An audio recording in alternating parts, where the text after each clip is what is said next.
Isabel, ¿cómo eran los gustos de aquella época? Porque claro, hablamos de la dieta mediterránea, nos gustan esos sabores, ¿verdad?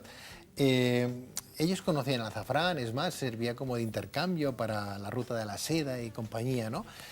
Pero utilizaban de condimentos en aquella época, eran, sí, Muchos, sí. muchos. Sí, sí.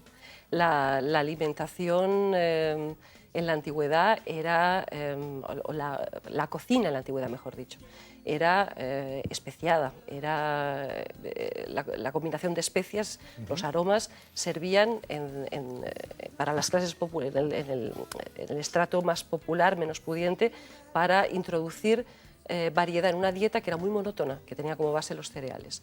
Y para las clases sociales más elevadas era un elemento de prestigio. Por otra parte, desde antiguo se conocen las propiedades medicinales de las hierbas aromáticas, de las especias, por lo tanto, cada una de ellas era utilizada con un objetivo, digamos, medicinal de conservación de la salud y en combinación mucho mejor todavía. Hablamos de la conservación de la salud, pero claro, uno a veces piensa, bueno, ahora tenemos neveras, ¿no?, en casa. Sí.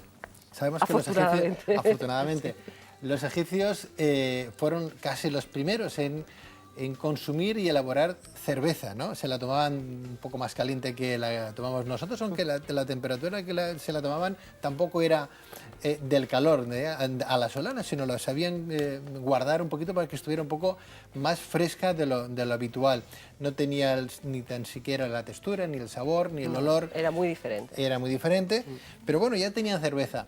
¿Cómo consumían, por ejemplo, o mejor dicho, cómo guardaban la carne? Porque claro, un par de días expuesta a esos calores, la carne se descomponía, ¿no? Sí, seguro. ¿Cómo la conservaban? Porque incluso hasta les duraban muchos días. A ver, la carne sabemos que se consumía cuando realmente, o que mejor dicho, que un animal se sacrificaba para ser consumido cuando se iba a consumir con una cierta rapidez. En general. Por lo tanto, el consumo de carne está asociado en muchas ocasiones al sacrificio, a la fiesta, al consumo festivo. Pero cuando había que guardarla, se utilizaban los procedimientos de conservación tradicionales conocidos en la época, es decir, y aquellos que estaban al alcance de la mano en función de la situación geográfica, del contexto ecológico, por decirlo así. Y era pues, el secado, el acecinado, la salazón, por lo que se refiere a la carne, y para otros productos estos mismos sistemas de conservación y algún otro. La fermentación ácida, la fermentación alcohólica, es decir, que se servían de los, digamos, de los elementos naturales, el frío, la sequedad ambiental, etcétera, etcétera, y de la química natural, es decir, de un uso de la química aprendido a base de experiencia. Es curioso porque si hablamos de esa conservación, incluso trascendió y se fue hasta el medievo, ahí incluso en tinajas grandes de vino ponían esas carnes, que no estaba mal, porque después de un par o 3 o 7 días bañada en vino, después a la barbacoa debería estar sabrosísima aquella carne, ¿no? Seguramente. Imagínate, ¿no? Habría que experimentarlo.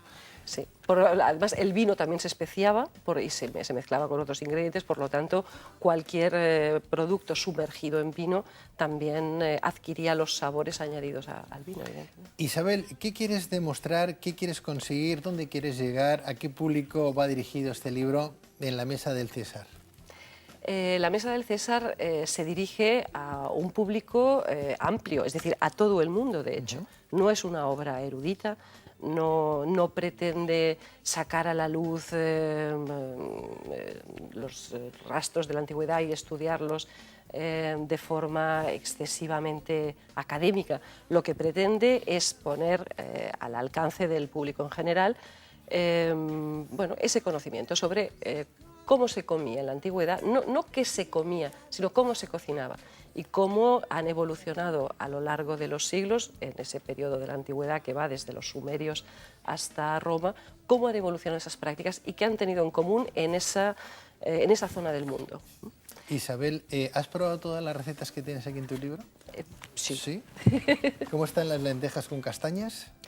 A ver, las lentejas con castañas es justamente una de esas recetas a la que hay que echarle mucha hipótesis y mucha imaginación, como muchas otras. Pero las lentejas con castañas más todavía, porque la receta original es una receta romana que aparece en el libro de Apicio, en la receta romana uno de los ingredientes aparece, pero el otro no aparece por ninguna parte. Es decir, las lentejas están, pero las castañas no aparecen, por lo tanto hay que suponerlas. Y ese es uno de los puntos interesantes del libro.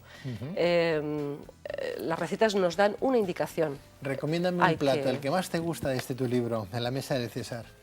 Bueno, yo le tengo una especial predilección, ¿sí?, por una receta que aparece en el libro de Apicio, es una que has citado justamente hace un momento, que son las codornices sobre fondo de espárragos.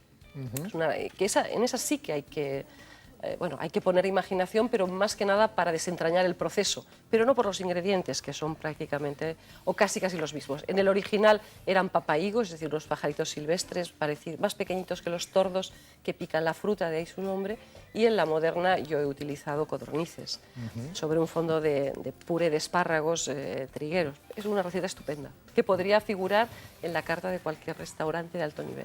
Bueno, pues si quieren ustedes comer como comían los antiguos patricios y plebeyos de aquella época del Imperio Romano, o bien egipcios, o bien mesopotámicos, recurran ustedes a este libro, En la mesa del César, de nuestra buena amiga Isabel Lugo, que hoy nos viene a presentar su último trabajo. Isabel, te deseo lo mejor. Muchas gracias. Te iba a decir que comas a gusto, pero no te hace falta. Siguiendo tus indicaciones, yo creo que todos sabremos apreciar la buena mesa. Mil gracias. Gracias a vosotros. Gracias, muy buenas tardes. Buenas tardes.